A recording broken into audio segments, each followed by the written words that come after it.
You're listening to Errol Parker and Clancy Overall, editors of the Betoota Advocate, on Desert Rock FM. Well, welcome back to the Betoota Advocate radio show on Desert Rock FM. Whether you're listening on the podcast or the wireless, we appreciate you as a listener, as a part of our loyal audience here in the Diamantina Shire and surrounds. You're joined by myself, Clancy Overall, editor of the Betoota Advocate, and Errol Parker, editor at large. How's things, Errol? Not too bad, mate. No, it's good that the rains have finally come to the Diamantina Shire and we get an opportunity to really enjoy what the people of Sydney have been enjoying and hogging for so long. The La Ninas. Yeah, we spoke about that last week on the podcast. We had a meteorologist on and everyone was surprised, audience and the hosts, that we could talk about the weather for over half an hour. And it was very interesting.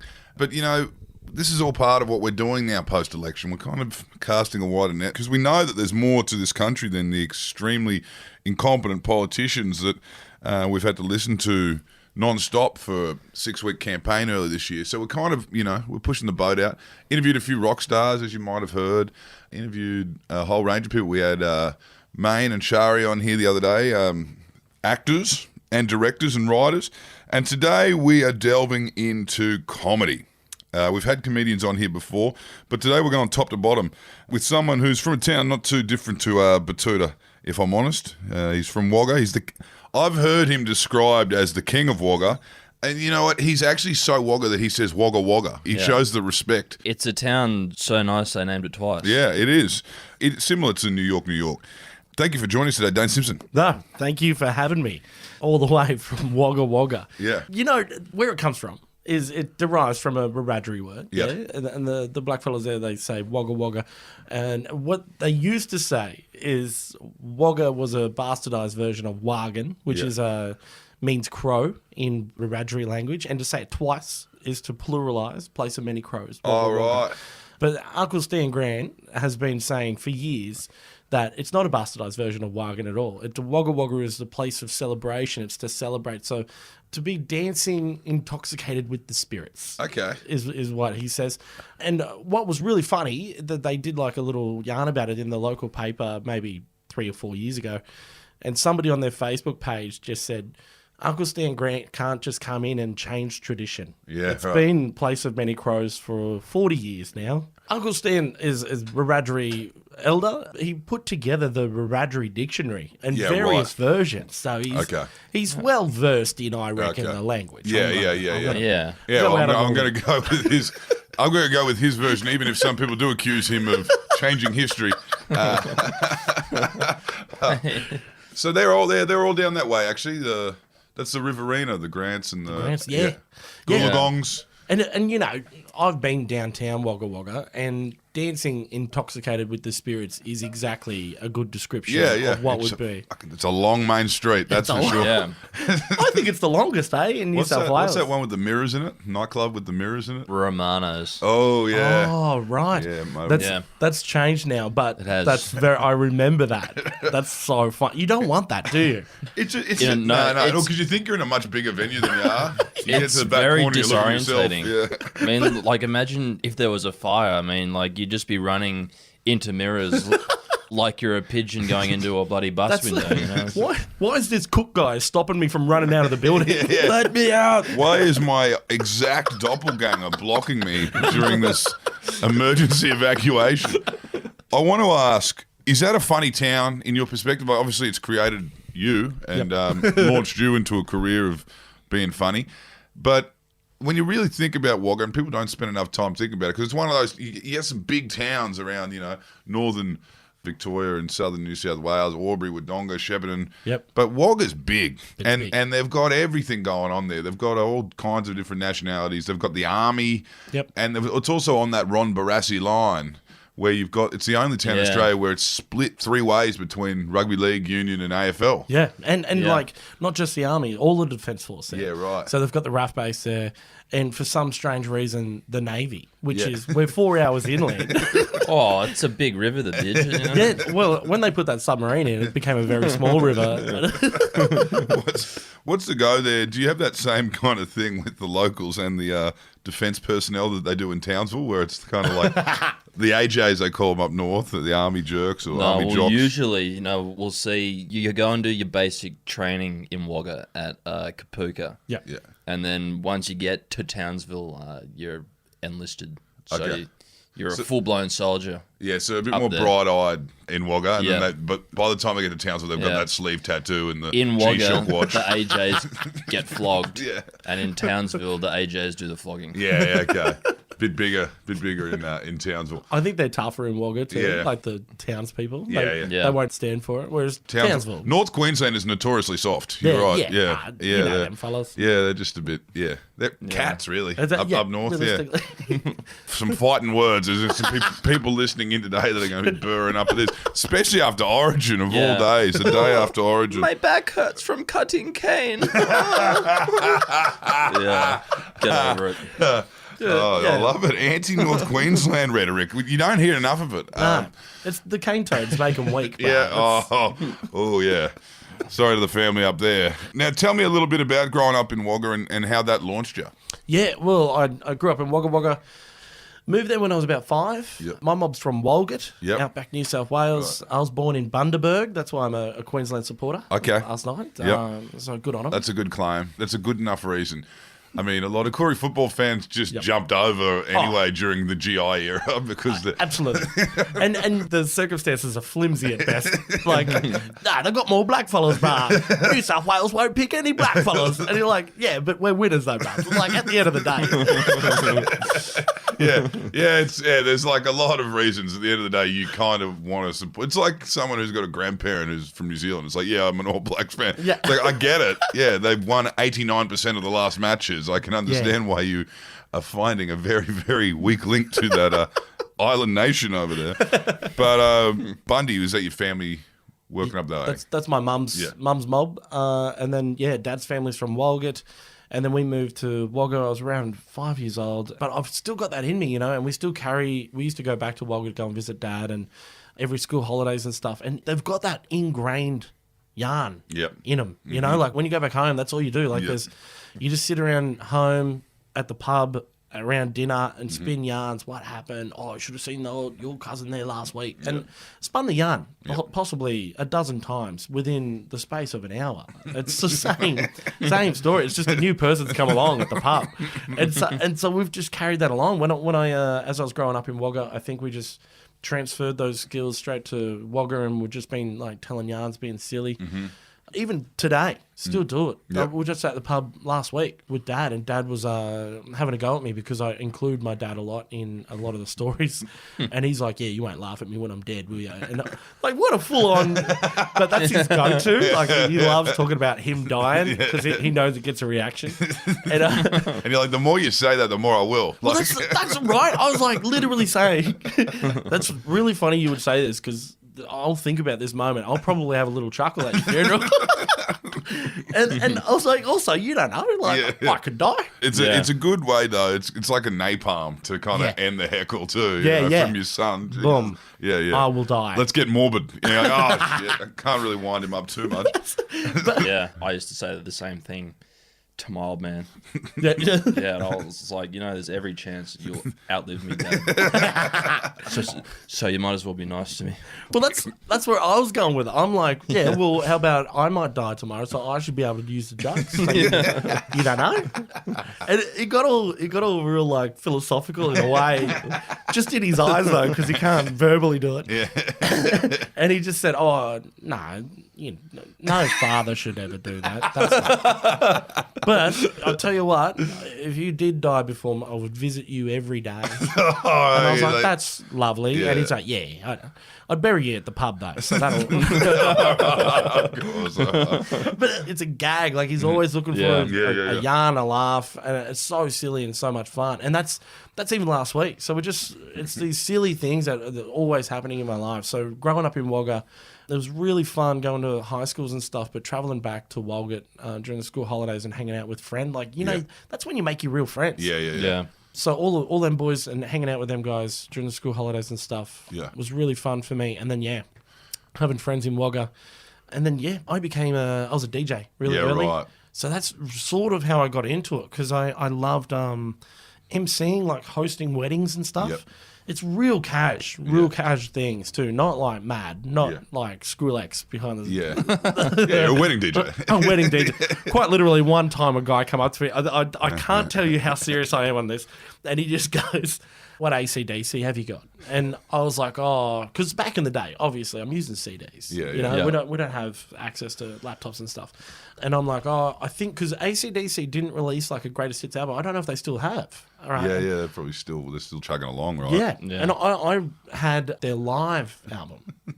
And I was like, I've got their live album. What would you like from it? And he goes, just play that. Like, just put it on. And so I put it on. It played all the way through. Well, it would have been like 80 minutes tops. And then And a lot of like cheering in yeah, the... there was at a wedding. He's asked for it, and then afterwards I played like Guns N' Roses. I think I came in and like coming in hot too, and then he came back during the Guns N' Roses song and just went, "What other AC/DC have you got?" And I'm like, "That's it, man. That's their greatest hits live album." And he's like, "Put it on again." Oh, man, he knows what he wants. It's his wedding too. Yeah. You know, who am I? Oh, yeah. And it also sounds like the type of guy you can't really lie to because Yeah. he knows AC/DC so well. Like, Yeah. you could put on generic rock from that era and he'd know you're lying to him. So. Was that his own wedding too? That's the kind of DJ that I was. Yeah, right? yeah. And then so Bit of Grease Mega Mix. Grease, absolutely.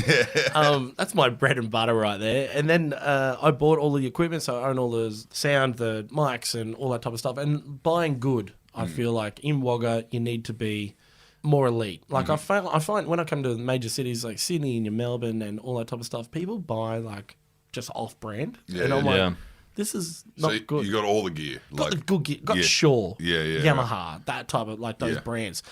And then was doing my own like DJing / hosting shows and all that type of stuff. And then how comedy kicked in, Kev Krapineri came to town, another comedian, absolutely brilliant. He's a South Australian boy from Rauken. yeah, right. Medical Centre paid him to come to Wagga, Aboriginal Medical Centre, paid him to put on this big show. They hired me to do all the sounding and stuff. Yeah. And then after the show, Kev's like, I'm going on a tour in Outback, New South Wales. I need someone to tech it for me. I need all this equipment. Right. I don't know the places, but there's like I'm talking Outback, brah. Like, I think I'm going to a town called Walgett. Yeah, and right. I'm like, Yeah. that's crazy. Yeah. Like, that's just everything. Slumdog Millionaire. Like, Yeah, yeah. everything's combined into Yeah, that. yeah, That's yeah. my history growing up. And then, I can be your chauffeur. yeah, cuz, yeah. It's Yeah. just so easy. Was that it? Was that so? You were just working full time doing weddings and events, and then Weddings and events, but I worked for the state government. I was Yeah. a social worker. yeah, right. So I became I started off as like picking people up in the bus. Yeah. And I feel like all black fellas do this, but they pick people up in the bus and take them to their medical appointments. Yeah, yeah. And then I became the coordinator of that for home care. And then the state government were looking for the case managers, so social workers. And then I moved over to that, tried my hand at it for 6 months, but the position just kept getting extended and extended, and Yeah. I was there for 13 years. Yeah, right. And then you reckon it just happened once? Like you just One- on tour, you put Kev- a mic in your hand, or Kev came to town, picked me up. We were going to go, and I was teching for him. But in the car, we're spinning yarns. yeah, Yeah. right. You know, like we're just telling stories, being silly. And Kev's like, dude, that's funny. You should tell that story before I do my show tonight. And Yeah. and I was like, absolutely. Like, that's mad. We're in Narrabri. Yeah. Yeah. And I was like, yeah, absolutely. This is fun, bro. Like, this will be really sick. And then I got side of stage, and I'm like, nah, cuss, I'm not doing this. And he physically pushed me out on stage. Like he goes, oh, that's a shame. And then just pushed me.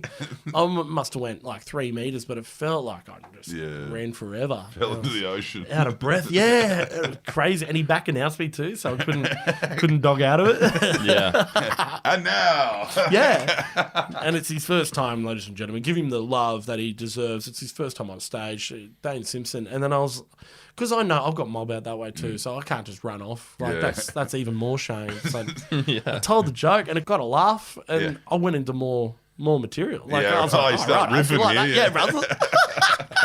And delivery would have been absolutely horrible, but Yeah. the joke's funny. You know, Yeah. like the yarns have been practiced. Yeah. Told them forever. Yeah. So and then that was it. The next time for that rest of that tour, I was opening act for Quick little 5 minutes. Kev. Or, Yep, yeah. Right. love Kev for that. Like what Yeah. an absolute ledge. And I rang him later because Wagga doesn't have open mics. We don't have Yeah. nothing, no comedy. Only comedy that would have come to Wagga would be like Carl Barron, obviously. Yeah. Yeah. Carl, I think, practices his material genuinely in Wagga Yeah. before he hits the major cities. You're the first draft. Brother, because he's there for a week. Yeah. And I was back then. I was like, back then I still do. I do a little bit of ushering and stuff just to go and watch. Mm-hmm. And I watched his week of comedy, and he's switching it up. And I'm like, oh, this is your open mic, cousin. You're charging $80 a ticket for an open mic. Yeah. What a ledge. Seeing what lands here. Yeah, and so we don't have any of that. We don't have open mics. We don't have, I can't, no sandpits. So I sort of tried to create one. I don't know what I'm doing. I've never been to a comedy club before. And then I did Deadly Funny with the Melbourne International Comedy Festival and got involved in that. And that's never really looked back since. I won the state final in Sydney over at Redfern and then lost the major one. Well, second is pretty close to first. That's second is I think I came last. Yeah, I didn't even get a mention. And you know, like I love that. In hindsight, like it's fantastic for me because I thought I'd clocked it. I thought I'd finished this. This is it. I'll go back to my job now. Yeah. Because I had a career going with the state government. It was fine. But I loved that I lost because it inspired me. I'm like, oh, how do I smash this?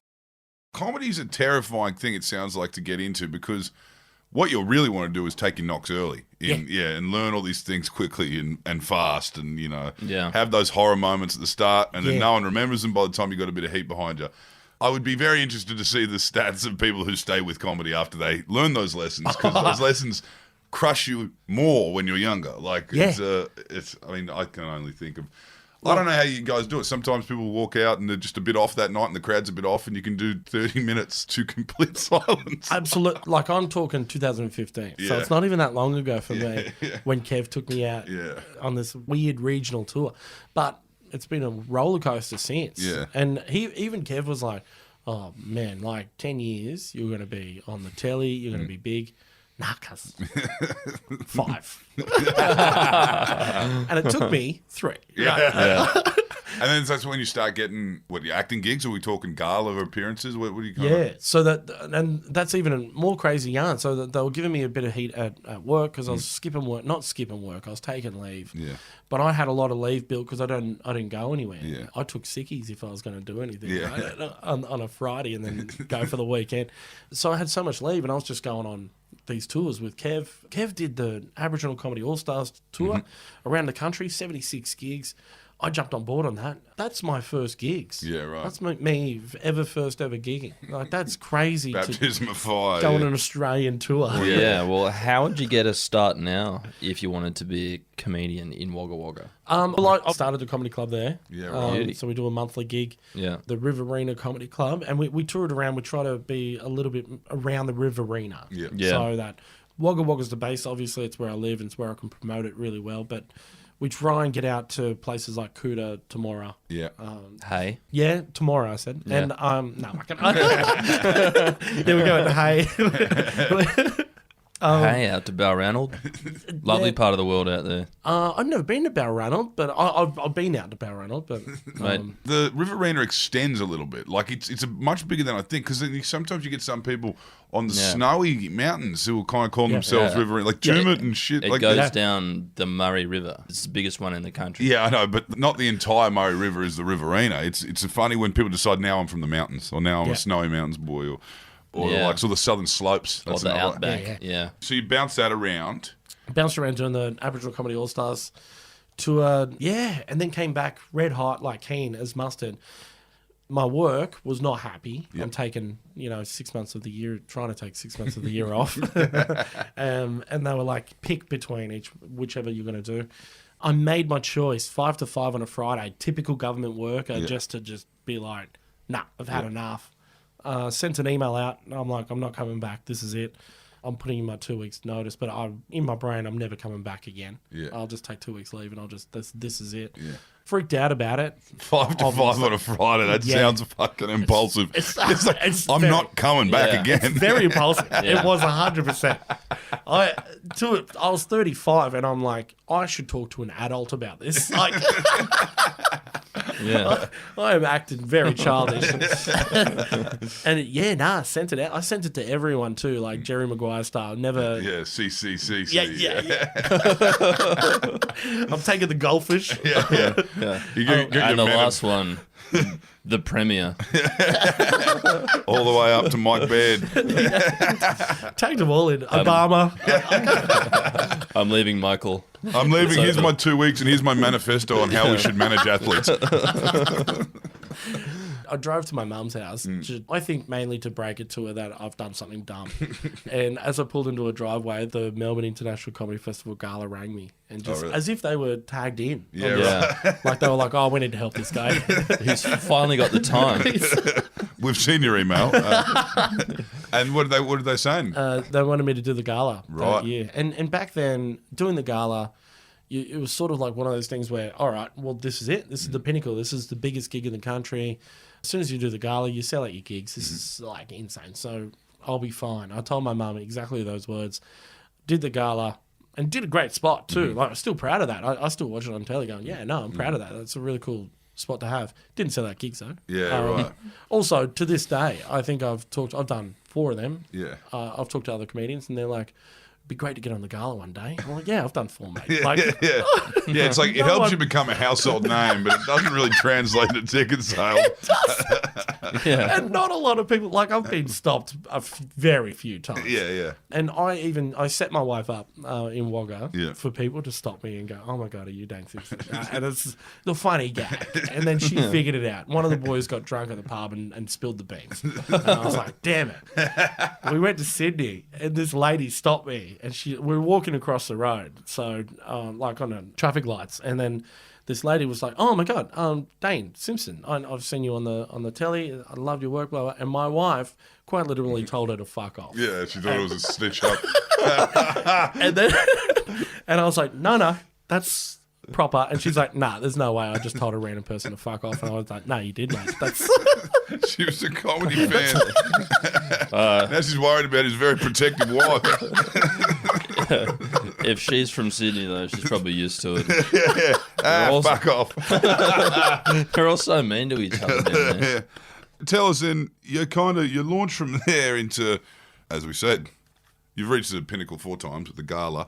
Bit of acting, bit of, cult classic, footy cult classic, The Merger. oh, what an incredible Yeah, experience. it was a good movie, that one. And it was actually, it was one of those plays that was just, everyone loves so much Yep. that they had to make it into a movie. 100%. Yeah. Anyway, and Damien Callanan is like genius. Yeah, It's just brilliant. Everything he does. The first time I ever seen him, he went on stage and did a character where he was part of a duo and the other guy didn't turn up. And so he had to go out and still perform the routine. So he wrote a character that broke the fourth wall in that he was unprepared for his set. Yeah. But that was the character he wrote, yeah. And that was the genius of it, is that he did either the punchlines and you already knew the setup because they were so obvious, or he did the setups and you knew what the punchlines were, but he was like waiting for somebody else to say. It was so funny. It's just brilliant. What a genius. And who thinks of that? This incredible man. And being a part of that, they filmed that not far out of Wagga Wagga. So I was lucky enough to, I was skipping work to go and watch that and be involved in that. No wonder. Like, I probably quit because they were going to sack me. Really. It's a good life as a public servant, eh? He was saying goodbye to a lot of super and a lot of window leave. It would have taken a lot of courage to leave the trough. I'll tell you what. It's like, genuinely, you would think, like, in people's brains, it's what comedians do is nothing. Yeah. Right? It's just fuck all, sit around, nothing. And what government workers do are God's work. Yeah. They are helping, because I work with young people with intellectual disabilities, acquired brain injuries, that type of stuff. And people think, oh, wow, this is incredible. Nah, you sit in front of a computer and you tap keys if the boss is there. Yeah. Like, It's a public service. But comedian, you find that's harder. You reckon that's way harder. more shoulder of the wheel, yeah. Yeah, you might get up later, but you work till the stupid hours in the morning. Yeah. What you do is your outcomes, you know. So what you put in is there's nobody walking around just going, oh, yeah, got some gigs today. Why? Oh, slept in. Yeah. Somebody rang me, just went, let's go and do this. Yeah. Like, you're constantly hustling, doing stuff, and at the pub, and which That's fits a funny. into It is a funny one though. That it's one of those industries where your social life and your work are one. Yeah. Especially on the road, right? You I love that. green rooms on the piss out back. We'll have a drink afterwards. Huh? It's like you've just done. It's 10 o'clock. Everyone's going home. Well, we'll get a drink now. We've just finished working. You know. That's the genius of going home at 3 a.m, but not waking up wrecked. Yeah. Because you started beers at 10 o'clock that night. Now, so tell me, I wanted to talk about Edinburgh. Oh, nice. So you're going over there to the Fringe Festival. Yep. Well, we can talk about the Fringe Festival and everything that represents in a comedian's career, but tell me, how do you feel like this localised, I guess Wagga, right? We can hear you talking about Wagga, and I'm sure you got all different kind of audiences. You got a lot of rural audiences. I'm sure you got a lot of like kind of Koori audiences, and you could take that to different communities all around Australia. The country town thing, we get it. You can kind of transplant a lot of those gags, right? The pub, the old man, the jokes. Yeah. How do you think you're going to go in with the European audiences? Yeah, right? Yeah. And I think this is the year why we've sort of decided to do it. Yeah. So I wrote a show called Didgeridoozy. Yeah, it was getting a lot of heat down there, down at the Melbourne Comedy Festival. Yeah. Didgeridoozy, yeah. Adelaide Fringe. Yeah. Won the award. Yeah. Best comedy in the world or something like that. And then, it was crazy. So, and I feel like that's my little ticket in. So as soon as I wrote the show, my wife has been hounding me to write the show for a while, and obviously the last couple of years has been shit. So we're sort of coming back, and I was meant to do it and then go to Perth, and I didn't do it, and Perth got cancelled. So she's like, "You dodged a bullet there, mate. But write the show." I go to Adelaide. Adelaide's coming up, and she's hounding me. I wrote the show on the plane heading to Adelaide. I've obviously done the jokes, you know, on open mics and all that type of jazz. So I wrote the show going to Adelaide on the plane. I went to the venue 2 hours early and walked. There was a grassed area. I swear I walked a little donut into that grass, like just roaming around saying it in my head and getting it ready. We had a preview that night, and then the next night we did the actual show. And that's when I won the award. Right. And I rang my wife just to go, hey, I've won the award. How cool. And she's just like, fuck you. Like, you don't learn lessons, do you? Like, you just get rewarded for your shit. He wrote it on the plane. But it's fun. I think it's fun. It's a fun show. It's got a lot to do with... I learned how to play the didgeridoo when I was a kid. Mm-hmm. It's really fascinating, too. When I travel around the country doing comedy, but also just roaming around, you see people playing the didge. I've seen people playing didgeridoo overseas, and you talk to them. They've all got yarns. They've all got these really cool stories, and I love these stories. That they're passionate. They're always, and if they're not funny, they're entertaining. And so I felt like I'll collect all these yarns, I'll put them into the show, and then if they're entertaining, I'll put in all the funny bits. Yeah. Even a few of the, like one of the elders down in Narendra, he taught me how to make a didgeridoo, so I thought I'd whack in some stories about that. He's an interesting character as well, so I'll tell some stories about that. And like it just became that. So I feel like once we did the show here, I'm like, it's not necessarily about didgeridoo based. Like there is a lot of didgeridoo in it. I play a didge, those types of things. We learn about like how to play a didge and all that type, and why would you play a didgeridoo. But there's like little blackfella stories of me growing up and who I am, and there's nothing I can do that'll ever get away from that. That's just who I am. It's just, I'm always going to spin a yarn. It's always just going to have that flavour in it because I can't. Yeah, well, see that, but that's also a good thing about Fringe, right? The Edinburgh Fringe. It's like. It's not like you're just doing pubs in Scotland, right? You know, you've got an international audience. People probably want to see something from Australia, something different, something unique. Yeah, it's art, really. So it is these rural yarns. It is these country stories, but it's hidden under a didgeridoo sort of cursor, like a curtain. So people are going to, I'm hoping, is what they'll come in and there's going to be a lot of people that want to see an Aboriginal man play didgeridoo for the first time in their lives too. That's exactly it. And then you get these stories, and I'll slowly figure it out. You know, like I was talking to Daniel Connell about changing like yarns, and he's like, "Nah, the Americans don't. Like the Americans just go, and you're expected to know that there's 5 boroughs in New York City and all that type of stuff. Like we've got to learn that. We don't know that. We don't grow up with that type of stuff." And so he's like, "They'll learn you. Like you'll be fine, but there is little things that you need to change." So. Daniel Connell does a lot of bits where he's talking about, like, this gives me the shits. Yeah. But in Edinburgh, that means that gave me diarrhea, Yeah, not right. that makes me angry. Yeah, yeah. So that's very different. Yeah, like they don't have both versions in their vernacular. Yeah. So, and they won't learn it. Yeah. Like that's just This gave me diarrhea the other day. Guy's mowing his lawn too early in the morning. He gave so me I got diarrhea. Well, that'd be an interesting one for you, mate. I look forward to hearing how you go over there. Yeah, I'm super keen. I'm not necessarily doing like my show every night Yeah. and all that type of stuff. I'm just going to head over, check it out. We'll find some places where I can do like an hour show and do it that way. Instead of me, I don't want to go over and just hand out flyers all day. Yeah. Which is what I've found Edinburgh to be about. Like a lot of comedians head over. They're trying to make money. They're trying to... No, yeah, and that's the thing. We were talking about this before, but no one makes money there. It's more of a career. It's a CV thing. Yeah. Really, yeah.